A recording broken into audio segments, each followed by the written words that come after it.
the French president has publicly and humiliatingly rebuked America. Learn how this stunning turn of events aligns with history and Bible prophecy. Next, on The Key of David with Gerald Flurry.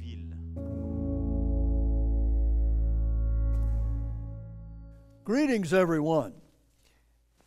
On the 1st of November 2018, the leaders of the world assembled in France. They were there to honor the veterans of World War I. And during that assembly, where these 60 world leaders were, President Macron of France attacked the President of the United States unmercifully. Now, what is behind all this wrath, and why would he do something like this, since America's power really was the power that saved his nation both in World War I and World War II? So that's quite a betrayal. And here's even the greater shocker, is that all of that is in the context of Bible prophecy for this end time, this very end time that we're living in right now. Now, last week I discussed the nation of France and showed how they are descendants of Reuben, and I'll show you that in a moment, Reuben being the brother of Joseph. And there is a lot of history between those two brothers. And all of it's explained in our book on the United States and Britain in Prophecy. Joseph had two sons, Ephraim and Manasseh, and they are Britain and America today. And that's not that difficult to prove. But here we see that these two nations, Britain and America, have dominated this world in this end time in a way that not many nations have in, let's say, in recent years.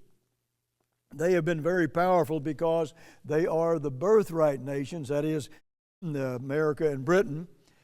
They received special blessings from God in a miraculous way, and it was a result of Abraham's obedience to God, but the promises made to Abraham were not fulfilled until this end time when it came to the birthright.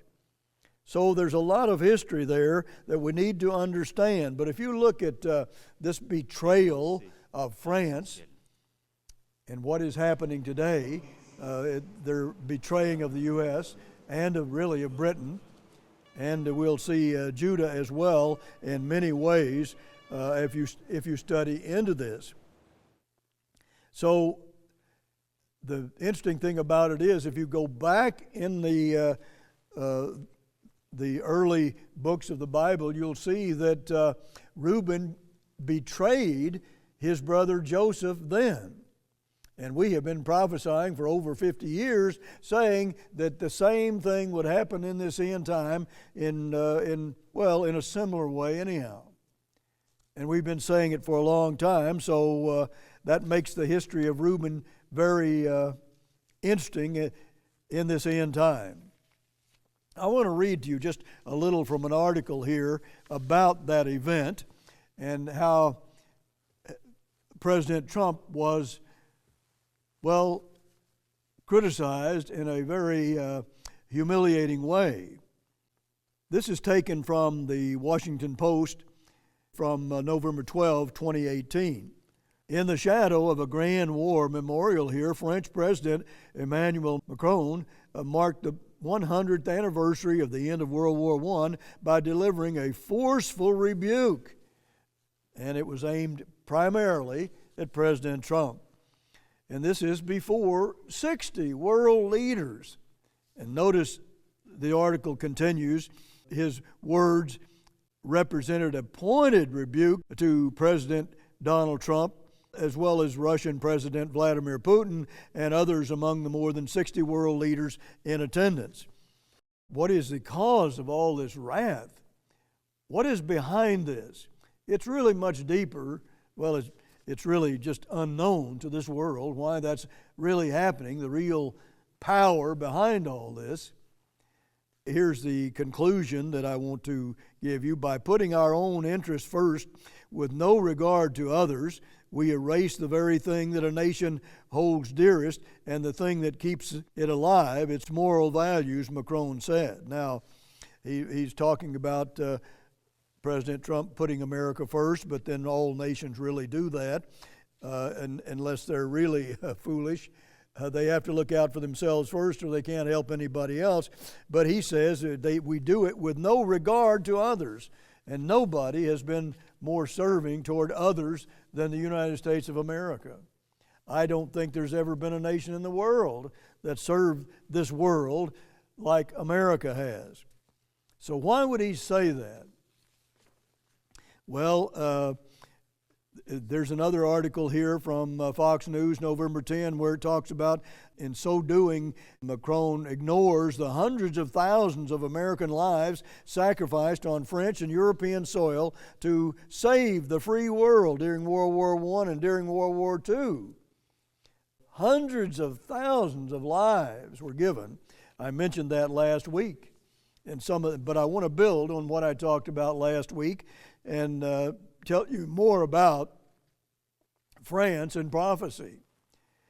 And you can see that something's going on here that people ought to be aware of. Back in Genesis 48, I want to read a little of that to you again that I read to you last time. This is about Israel, and Joseph came before him, his son, and he had two sons himself, that is Joseph did, Ephraim and Manasseh, that is Britain and the United States. And we've proven that for, well, about 70 years, I suppose, from our book, The United States and Britain in Prophecy. And all of our literature is free if you'd like to have that book and don't have it at this time. But let me tell you, it's absolutely critical to understanding 1/3 of the Bible, which is prophecy. If you don't understand what the subject of that book, you won't understand Bible prophecy. Verse 16 reads, "The angel which redeemed me from an evil, bless the lads, and let my name be named on them, and the name of my fathers, Abraham and Isaac, and let them grow into a multitude in the midst of the earth." So, he said, now on these two sons, for the end time, we'll see in a moment, for the end time, well then the name will be on those two sons, the name Israel, in Bible prophecy for this end time. Genesis 49 and verse 1 says, "And Jacob called unto his sons," there were 12 sons, Jacob or Israel, his name was changed, "and said, Gather yourselves together, that I may tell you what shall befall you in the last days." So here he says, now I'm going to tell you what is going to befall you in the last days, and he's doing it in the very first book of the Bible. The very first book. We have to realize that the Bible is a book about Israel, but what most people don't realize is once God gets everybody converted, they're all going to be Israel. And that's really a responsibility even that's on America and Britain today. They were given the birthright nations, and of course God wanted them to show the world how to obey God and how to look to God, and that God would bless them mightily. Now, if you're in the last days, we're talking about Matthew 24 and 21 and many other verses where it says that if Jesus Christ didn't return, there would be no flesh saved alive. Now that's the context here. That's the last days. Oftentimes it'll even lead on into the second coming of Jesus Christ. Let's take a closer look at this. Genesis 49 and verse 1 talks about the last days, and then verse 2, "Gather yourselves together, and hear, you sons of Jacob, and hearken unto Israel your father." See, now it's Jacob and Israel. It's talking really about the nations of Israel and also spiritual Israel that's turned away from God in this end time. Hearken, God says. Most of God's own church has rebelled in this end time. Verse 3, Reuben, you are my firstborn. The firstborn, my might and beginning. You see, there's something special about the firstborn. I'll show you that later. The beginning of my strength. Well, he has some special strength. Why? Well, the excellency of dignity and the excellency of power. Unstable as water. You shall not excel because you went up to your father's bed. You then defiled you. He went up to my couch and he had a sexual relationship with one of the concubines of his father. That caused him to not receive the birthright promises, and because the firstborn should have received those, but because of Reuben's sin, or France's sin, today, let's say, Reuben certainly is the beginning of the French nation, the father of the French nation. But here we have some serious problems, and he also goes on to betray his own brother, the firstborn. And this is all leading, really, prophecy for this end time. Remember, I said to you last week, if you watched the program then, and I hope you did, Mr. Macron said, we have to protect ourselves with respect to China, Russia, and even the United States of America, Mr. Macron said on French radio. And then he says, well, now we will not protect the Europeans unless we decide to have a true European army. So we don't need to look to America. We don't need to look to them. What we need is a true European army. He's talking about the Holy Roman Empire. And there's something behind that empire that is, very frightening if you read Revelation 13 and Revelation 17. There is an article that can make it available to you on the internet. It's not ours, but the title of it is France, the Enigma of Our Time. August 1966. This is by Deborah Apardian, and this was written under Herbert W. Armstrong's guidance. And here's what was written in 1966, talking about Reuben and his descendants. And it says here, Reuben will once again play an instrumental part in selling his brother Joseph. Now imagine that. 1966 we wrote that. Well, that's a lot of years. It certainly about, I guess, a little over 50 years that we have been saying this, even from this article. Now, how do you explain that?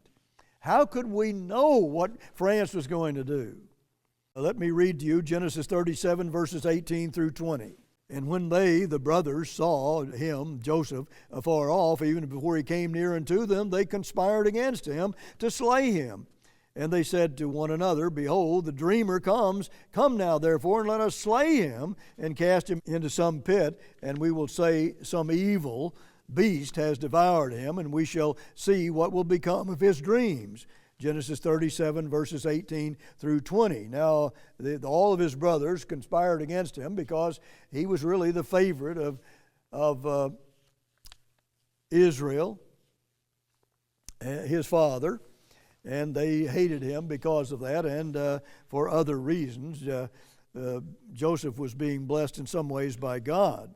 Then it says, on down in verses 21 and 22, and Reuben heard the plot to kill Joseph, and he delivered him out of their hands and said, let us not kill him. And Reuben said unto them, shed no blood, but cast him into this pit that is in the wilderness, and lay no hand upon him, that he might rid him out of their hands to deliver him to his father again. In other words, they'd have to go back and tell his father, well, he just disappeared and some beast devoured him or something like that. But even after Reuben left, he was put in the pit, but he actually sold Joseph to some people that were going to Egypt. And of course, there's a big story behind all that I don't have time to get into today. But anyhow, here you can see that Reuben actually had a hand in all of this, and he was the firstborn and had authority over the family. That's just the way it was in ancient Israel, and that is over the other sons and daughters and so on. But he should have been in charge, and he should have made sure nothing was done to his father's son, his brother. He said Reuben failed to shoulder his own responsibilities. He didn't even remain with his brothers until the end to know what they finally decided to do with Joseph. So that's a lot of terrible news. I want to just mention a book to you that is titled "We'll Always Have Casablanca." Now, this was written by Noah Eisenberg, and the movie is about the period when Reuben, or France, was in captivity to Germany in World War II. I just want to show you a little bit of this history. Some of it is quite accurate, even though it's not all accurate, but a lot of it is. It's built on real history. And I'll give you a little of that, but I'd like to show you just about a minute promotion of that movie, and you'll see why it is probably the most loved movie in America. If you are familiar with it, you'll remember that anyhow. Play it, Sam. You must remember this. A kiss is just a kiss. A sigh is just a sigh. The fundamental things apply. You can't get away. Don't hide me. Do something. You must help me. I stick my neck out for nobody. Wise foreign policy. And when two lovers woo, they still say I love you. On that you Why did you come back? To tell me why you ran out on me at the railway station? Yes. You can tell me now. I'm reasonably sober. brings as time goes. There is a man arrived in Casablanca on his way to America. He will offer a fortune to anyone who'll furnish him with an exit visa. Yeah, what's his name? Victor Laszlo. Can deny it's still the same. It's perhaps a strange circumstance. We both should be in love with the same woman. A case of do or die. The world will always welcome lovers as time goes by. He's looking at you, kid.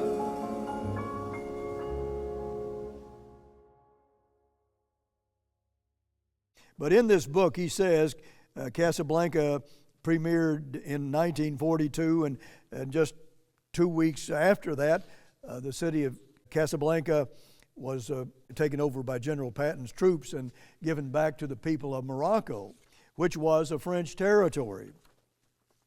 But you see, France was in captivity at that time, and so was Casablanca, because the Casablanca was in the French territory of Morocco. But anyhow, it's just become a movie that's they think that's probably been played over and over and over again more than any other movie. And it's won the Oscar for Best Picture, Best Director, and the Best Adapted Screenplay. So it was quite a famous movie.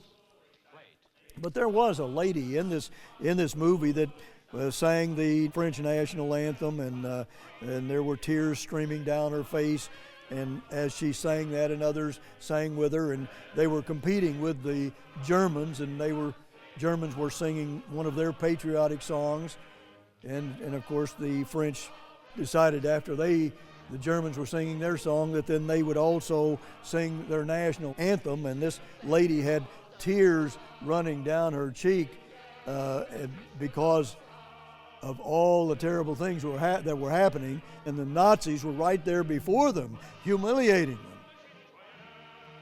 them. She said, "Vive la France" and "Vive la démocratie." In other words, they're a democracy. But today, well, France is about to lose that democracy in a very horrifying way. But anyhow, as far as they know, all of the cast of characters has now died, and this one culture minister, Audrey Azoulay, said of LeBeau, this lady that sang that song, along with the others, but she was the lead singer. She said she will forever be the face of French resistance. That movie has really had an impact in this world, and the setting is World War II. When France was, at that time, in captivity. Now, all the refugees were there, and military people were there, and this really happened. And one of the authors of the book experienced much of that when he was in Austria. He went there to get some of the wealth of his family and try to get it out of there. Very dangerous thing to do, but he saw all these refugees, and he ended up in Nice, France. He saw refugees and all kinds of military personnel. I mean, there were refugees all over the place because they were fleeing the Nazis and Germany. Now, there was a 3-act stage play written by these two authors, Murray Burnett and Joan Allison. They have given us some pretty good history of what happened there. And it is certainly a very patriotic movie, and one that's quite stirring. And of course, when he got to Austria, Hitler had already annexed Austria, just took a nation over himself, and nobody did anything to stop him. Well, anyhow, they saw that refugee trail led to Casablanca and into Morocco, and so they built the movie around that. It's really quite an interesting story. And so last time I mentioned to you that Macron honors Nazi collaborator Pétain. And this is Spiegel Online, November 7, 2018. Now, again, this is the puppet government, the government that the Nazis placed in France to rule over France as their puppet, really.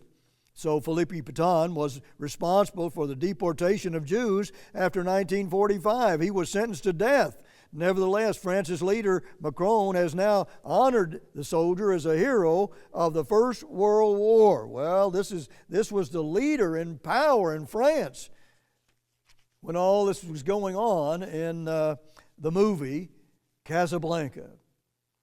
It was about the Nazis, and the Nazis were there in control of Morocco. So it was a terrifying world. And where is France headed today? Well, let me just read you a couple of scriptures that I used last time. There is good news in this because it all leads to the second coming of Jesus Christ directly, and you can prove that from over 100 prophecies. Verse 24, and his power shall be mighty, but not by his own power. Well, it's going to be an evil spirit being behind this movement, this last head of the Holy Roman Empire. And you see, that's what is behind all this. That's why there's such wrath that you can't really explain any other way. Something really horrible is going on. And he shall destroy wonderfully, and shall prosper, or mightily, and prosper and practice, and shall destroy the mighty and holy people. See, those people in God's own church who rebelled are going to have to face martyrdom if they don't repent. And the nation is going to have to suffer. The nation of America, the nation of Britain, and also Judah, who has the scepter promise. If they don't repent, they have some very bad times ahead. Verse 25, and through his policy also he shall cause craft to prosper in his hand, and he shall magnify himself in his heart, and by peace shall destroy many. And he shall also stand up against the prince of princes, but he shall be broken without hand. He's going to be destroyed without hand, or by God himself. God is going to smash the seventh head of that Holy Roman Empire, who's had 7 heads of bloody history of absolutely, doing evil things to Europe and other places. So God says it's all about to end. It's all this evil that you see in the world is leading directly into the second coming of Jesus Christ, and that's the best news you or I could ever receive. Until next week, this is Gerald Flurry. Goodbye, friends. Request our reprint article, France in Bible Prophecy, to understand the French character. Also, request our 2-part DVD series. Search online for the Plain Truth article, France, the Enigma of Our Time. All our literature is available free of charge, at no cost or obligation to you. Act now.